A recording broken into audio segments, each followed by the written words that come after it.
But I love seeing war criminals have a bad day. The guy behind me is Elliot Abrams. Elliot Abrams is a war criminal in the very literal sense of the term war criminal. During the Reagan administration, he backed coups, massacres. In one very specific case, covering up a massacre. Like, there's several cases of this, either in Guatemala, El Salvador, or Nicaragua. In El Salvador's case, 75,000 people or so died in the Civil War in El Salvador. Abrams was instrumental in defending what was taking place, but also U.S. trained squads were part and parcel a large part of the deaths and murders in El Salvador. I mean, they were called death squads. They were called death squads because they were literally going into various villages, killing people. Abrams covered this up, lying to Congress in some cases, or in other cases downplaying the horrificness of the things that were taking place. In Nicaragua, this was another case where he kind of threw himself into it. Reagan pushing to overthrow that government and giving money to, the anti-Sandinistas, the Contras. Again, Abrams covering it up. In some cases, covering up dictators and the massacres that was being perpetrated under those dictators. He's a bad guy. He's also the guy who Donald Trump has appointed to be a special envoy to Venezuela. You don't put someone in with a track record like that as a fluke, meaning you're not putting them in that place in spite of their record. You're putting them in that place because of their record, because of the things that he did in the previous administration, shipping weapons and resources, covering and lying to Congress about it. He's also a convicted liar to Congress because he was trying to cover up the activities that was taking place with in regards to the Iran-Contra affair and got caught. If I am not mistaken, John Kerry asked him that particular question that he lied about. I guess I'm saying this. All of those nasty, horrible things that he was doing in his capacity, working in the previous administration, those things aren't flukes. Those things aren't bugs. Those things are features. Donald Trump is putting him in that position for the exact same reason that he was put into the position prior. They want him to do similar things that he did before. If that's somehow shipping weapons under the guise of humanitarian relief, then he will ship weapons under the guise of humanitarian relief. This person is a weapon. He's put in there for what he is and for what he's going to do. Because you can look at what he did prior. So I love it when war criminals get a hard time. We need to get beyond the point that what a person does in the office somehow mask him as if the larger world doesn't matter. Like, a person takes a particular tack and takes a particular policy, and that policy has disastrous consequences across the world. Maybe thousands of people die as a result of what took place. Maybe people are living in worst case scenarios. I mean, after all, we were fomenting coups in the various parts across the globe.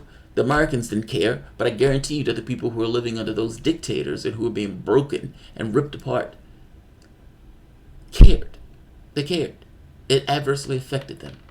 I'm saying we need to be beyond that point where this guy in his governmental capacities are doing things that on a human level are outright immoral. And yet we pretend as if he's not doing those things. This guy's a war criminal. It warmed my heart the other day when Ilhan Omar takes him to task. In fact, I can even show you part of that video.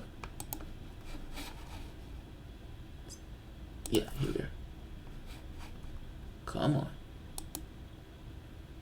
Where's my scene? Streamlabs does this sometimes. There he is. Alright, here we are. February 8th, 1982, you testified before the Senate Foreign Relations Committee about U.S. policy in El Salvador.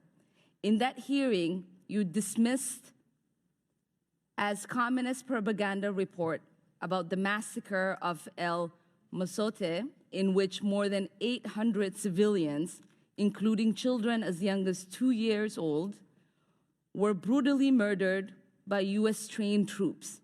During that massacre, some of those troops bragged about raping a 12-year-old girl before they killed them. Girls before they killed them. You later said that the US policy in El Salvador was a fabulous achievement. Yes or no, do you still think so? From the day that President Duarte was elected in a free election to this day, El Salvador has been a democracy. That's a fabulous achievement. Yes or no, do you think that massacre was a fabulous achievement that happened under our watch? That is a ridiculous question, and I Yes or no? No. I will Sorry, Mr. I will Chairman, take that as a yes. I am not going to respond to that kind of personal attack. By the way, that's not a personal attack. He may not necessarily like what he's being asked, but the fact of the matter is, when he got into the Reagan administration, he covered that massacre up. And not just that massacre, that was a drop in a bucket in regards to what was taking place in El Salvador. The crimes that he covered up. Not to mention push forward, because he was still arguing for more resources to go into to these various countries and to the various dictators who were in office at the time. He's a horrible guy. So that warms my heart. He gets called to task again by Dan Cohen, and Dan Cohen is asking him some very uncomfortable questions that he does not necessarily want to answer. You can understand what they're getting at. If you thought that the policies that were taking place in South America at the time, the fomenting coups, the fomenting rebellions, the supporting opposition figures in places that you didn't necessarily like who was in charge, sending weapons and resources to people who were going to essentially cause chaos and set fires to the country, to the order. But keep in mind, you're doing that because you don't particularly like it. It's intervening into the affairs and the politics of other nations because you don't particularly like their politics. It destroys all norms from the standpoint of international order. What is taking place right now in Venezuela is the exact same thing. We are using economic warfare to attack that country with these sanctions that are set to make that country either revolt or fall into chaos. The term is making the economy scream, which creates a certain rebellion within the country itself, while simultaneously supporting opposition forces within the country. I mean, for fuck's sake, Donald Trump, some guy randomly declares himself president, interim president, and the United States just says, yeah, we're going to back you up on that. He didn't win any election on this. We're literally trying to put somebody else in office in another country under this moniker of restoring democracy, which is essentially the opposite of what is taking place. What I would guarantee you is this: the moment that Maduro steps down, Guido will come to some arrangement with the United States where mineral rights and all sorts of private property or public property gets sold off to the highest bidder. I guarantee you that is exactly what's going to take place. This notion of the democracy is a canard. We've supported dictators all throughout Latin America, in some cases fomenting coups in order to put those dictators in order to tamp down on workers and get our hand on resources of those various nations. We love dictators because dictators are easy to work with. Democracies can make a choice on whether or not to allow you to get your hand on those resources. Dictators, you have one guy to deal with. You give him money, you give him weapons, he'd use those weapons to suppress the population, he used that money to make sure he has a decent fucking life. That has been a policy for the United States all throughout Latin America. Venezuela doesn't toe that line, in which case Venezuela is a problem. Whatever you want to think of Maduro is irrelevant to this conversation. What really boils down to is, do you want the United States taking on affairs where it is literally attacking another nation because it doesn't like what that nation is doing? The answer to that question should be, if you're honest with yourself in regards to U.S. policy, the answer should be no. It should be no. I don't think that's controversial on the right or left, or at the very least the real left, and what seems to be, I guess you can say, a certain opinion on the right, even by people like Ann Coulter. I think Ann Coulter is a ridiculous person in many respects, But when she makes that argument of we should not be in these countries like this, and the president of the United States should pull us out of this, and culture in this case, is right. So let's take a look at this war criminal again. Are you going to do in Venezuela what you did in your previous installations in Nicaragua, El Salvador, and and Guatemala? And it would be odd if, with a track record that's there, that he would all of a sudden do something different in Venezuela. Why would he? It's like a guy that does widgets. You don't bring him in to do toilets. You bring him in to do widgets. Let's take a look at this, and I can end this one after this because I don't want to keep this one too long. Dan Cohen getting a war, trying to talk to a war criminal. What do you say to people who are skeptical about you because of your history of using humanitarian aid to send weapons to Contras in Central America? Do you have any comment about that? There are a lot of people who are very skeptical. No. Could you leave us alone, please? I'm doing my job. You are too. I'm actually walking, so I would appreciate it. What do you have to say about that? What do you have to say about your criminal convictions for lying to Congress? Well, Mr. Abrams, the people want to know. The people want to know why you see yourself as qualified for this. You lied to Congress. You're convicted of crimes. Mr. Abrams, the people want to know, why did you lie to Congress? You were pardoned by President Bush. Will you apologize to the American people for lying? You know, you're going to need to leave us alone, or we will actually have to have. We're both in public. That's No, what you're gonna. Sorry. You're gonna wait. What are you gonna do? You're gonna have what done? Elliot Abrams apparently just threatened me if I don't stop walking next to him on this sidewalk.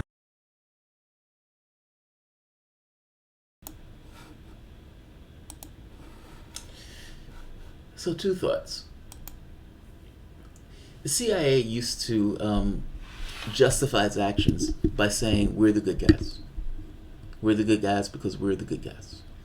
And so, if you need to do something, even though it may be somewhat grotesque, at the very least, the higher objective in mind puts us on the side of the angels. It's just that you do some really nasty things in order to be on the side of the angels. Now, this is, of course, somewhat of a, self-fulfilling opinion of self, like self-fulfilling opinion of self. It's self-justifying, if that makes sense. Like, I suspect that if you're him, same thing. I have a particular interest. People hired me to do a particular job. I go out and I do that very specific job that people hired me to do with a higher objective in mind. So when I go to bed at night, even though very nasty things have taken place, all of these people have died, thousands of people have been died at our hands. I've covered up massacres, I've covered up dictators, I've covered up people who were committing almost a near genocide. I have nasty things on my conscience, but I'm doing it for a higher reason. Now, if that's not the perspective, and if it's just, I'm just doing my job, and my job has consists of very nasty things, God, man, I guess I'm trying to get into the head of an individual. How do you cover yourself in this? And that's assuming you have a conscience at all. It's possible he doesn't have a conscience, or there's a certain cognitive dissonance in it. I guess I'm getting at this. If Abrams turned around and shot 4 people on the street, people will be horrified by it. People will call the cops. He may even go to prison for something like that. The real world phenomena and objective reality of murdering people, and people flipping out about it because, oh my God, you've just murdered people. You've just erased certain people that had lives, family, people that loved them. They may have a dog, a cat, a chicken, whatever. They get blue, they get pissy on certain days. They like certain songs that make them feel a particular way. They were human beings. They were full-fledged human beings. You'd feel some kind of way about it. And the public would feel some kind of way about it. By the same token, if he doesn't do that, but he goes into an office and he writes out plans that supports giving money and resources to death squads that go out and murder and maim and massacre, that's okay. And if somebody is annoying him on the street by bringing this up, he's annoyed by the fact that they're bringing this up. The larger reality is that you're doing things that are killing people, or that have gotten people killed, raped, tortured, and everything in between. And yet, if you did even a portion of that, it gets a pass. Like, the real world phenomena and objective reality is all of these people, this hazard, these disgusting things are happening by a vile, repugnant human being. But if that vile, repugnant human being goes about his way within the society itself, as long as he's wrapped himself around government, then it doesn't matter. It's as if the very fact that he's in government making that choice somehow absolve him of all responsibility of the choices that he's making. That is a weird way of organizing our political affairs. He should be responsible for the things that are taking place. And the idea that this guy can walk through society with no consequence. Same thing with George Bush, no consequence. Same thing with Obama, drone wars, no consequence. No consequence for anything. As long as they're wrapped themselves in the government, there's no consequence. That is an amazing way to go about it. We have lost control of the Frankenstein that is the government of the United States.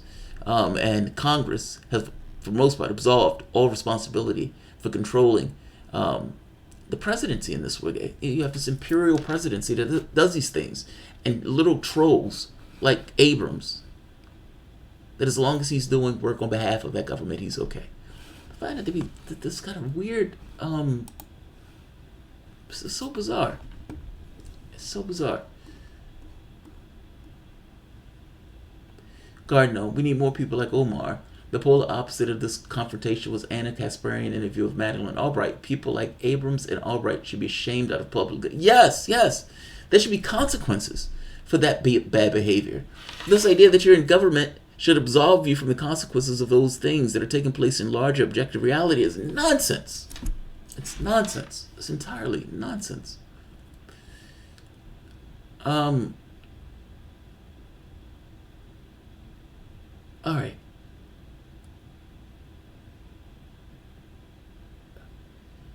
All the prisoners, guards, and Abu Ghraib paid the price, while the higher-ups were never prosecuted. Right. The people who ordered it did get prosecuted. Between the people who are carrying out of order and the people who are ordering it, you should go after the people who ordered it. The people who are carrying out of order are carrying out of order.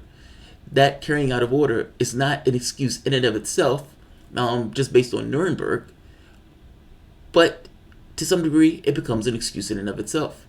The people within a chain of command, to some degree, want to make sure that those people are safe because they want them to be able to carry out ghastly orders, and they don't want them to have this kind of fear that somebody would be after them if they didn't carry out that order, which is to some degree why Obama was hiding the tapes of the tortures and all this other stuff, and protected many of the people who were involved in that. But you shouldn't protect them. If there's any level of integrity in the process, you shouldn't protect them in this. There needs to be a bar on the door for certain behaviors. So, all right, let me end this here. Yes, a troll gets harassed. It's not enough. But a troll gets harassed. Shaming is an understatement of what should take place here. Gardner, I agree with you on this one. Cold Pink has balls. Yes, Cold Pink has balls. Cold Pink does have balls. All right, guys. If you enjoy the content, please feel free to share, like, subscribe. You can always support through PayPal or Patreon. Shout out again to Mrs. Thomas for assisting me with the Patron Appreciation Show. That show has done extraordinarily well. It was a damn good show. It's like 1,600 already. So if you would like to see that show, I think we went for 3 hours and 30 minutes. It was an insanely long show, but it was a good one. We hit several topics, almost like a week in review, and I think that's pretty much what we're going to be doing each week on Sundays at 1 p.m. Eastern, provided nothing goes on.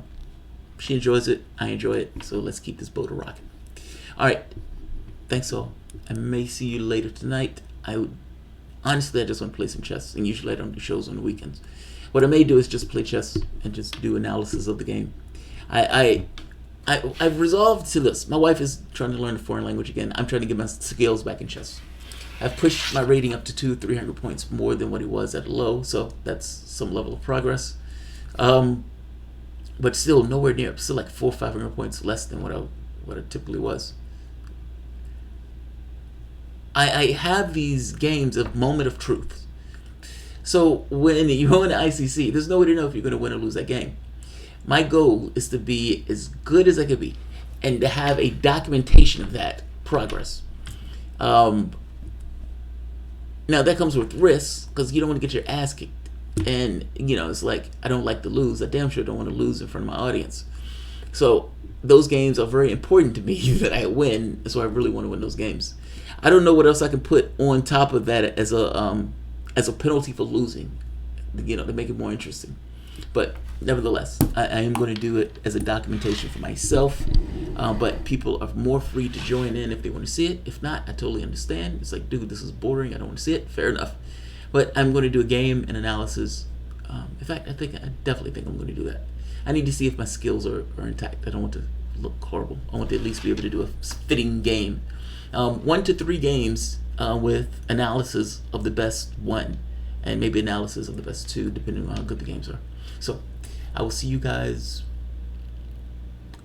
I'll see you guys shortly. I'm going to get something to drink, but I'll be back. Thanks, all.